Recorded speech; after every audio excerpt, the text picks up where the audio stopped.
So this is just going to be a general potting video of how to plant orchids, because for my birthday I've got these really cool miniature ceramic plant potting stands, and I thought it would be a good idea to plant them in them because they are, after all, small orchids and I think they'll fit well in there. And yeah, I've got everything that I need and I'm going to talk you through step-by-step process.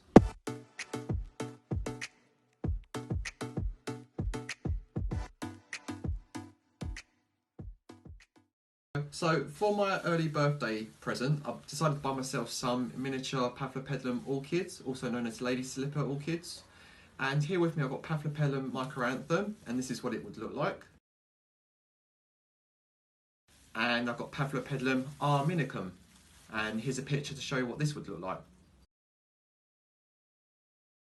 So first thing first, I'm gonna unpack my slipper orchids because I've allowed them to climatise 48 hours in the environment that they're in because they've come from such a far away place. So I want them to sort of settle in because I don't want them to get any shock. And they are in desperate need right now for water as well. So we're just going to take it apart and make sure we don't get them mixed up so we know what variety is what. Cool side shoot cuttings from these, and they've got some healthy roots. I've got a pair here and another pair of the other species. And the roots are very dry, so they're in desperate need because you can see their foliage is starting to fade. So all I'm going to do, just grab them like that and put them in room temperature rainwater. You can use filtered water, or if you have really good tap water, you can use that too. So there you go. Just going to let them soak up as much of the water so that I don't have to wet the medium that they're in because there's not going to be no drainage in there. So the next part is the medium. So let's move the plants out of the way. I've got some orchid bark. This is the fine bark. It's not too chunky because they're, after all, they are small pots.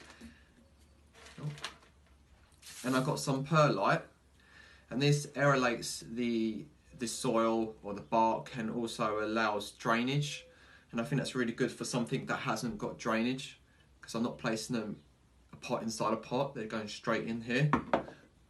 So we're just going to add this in and we're just going to mix it in. Just to show you what the medium now looks like. Orchid bark mixed with perlite. And that's really going to help with the drainage and also aerate the roots. Right, so I'm going to start off with one first. And I'm going to take, you know what, because I've got quite a few cuttings, I'm actually just going to use one. So I can have another plant in another room that I can enjoy. So we're going to take some bark and the medium mix, just put some at the bottom, just a slight covering so you can cover the bottom. And then we're going to gently place the orchid in, making sure the roots are spread evenly, and we're just going to fill it out. So add some more bark. Make sure you get it around evenly.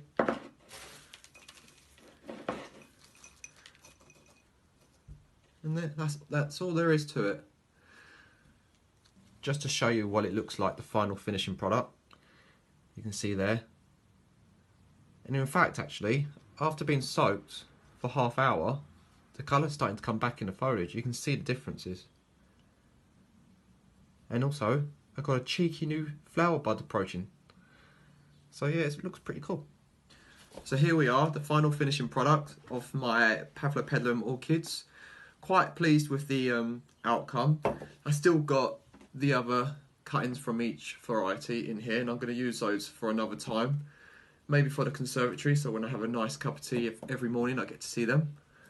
And these are going to stay on a windowsill where I can keep my eye on them on a daily basis. I really hope you enjoyed this video, and get yourself one of these planters, they're pretty cool.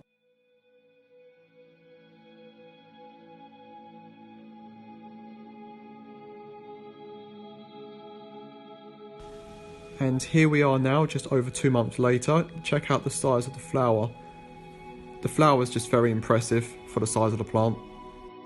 This is the reason why I think this plant's so impressive. Just check out the side profile of it. For the size of the plant, it supports this huge, long, never-ending stem. It's just continuous. And here we are with the base of the plant. Yeah, I've lost a few lower leaves. That's because it's focused its energy producing a huge flower spike, supporting a huge flower bloom. So once this flower is spent, I cut it back, and it should support a new side shoot for the next flowering year. What I like about this orchid is for its pouch. It's very different to the ordinary slipper orchid. Check out the rich burgundy spots inside as well. This is the other Arminican cutting.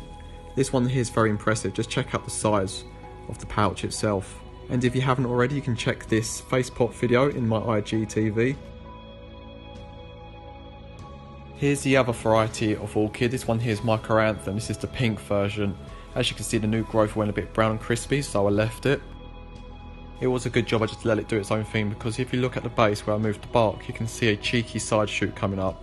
This is going to support the next growth for the next flowering year. Thank you for watching my video on my mini plant pot and stand. If you really enjoyed this video, please follow and like.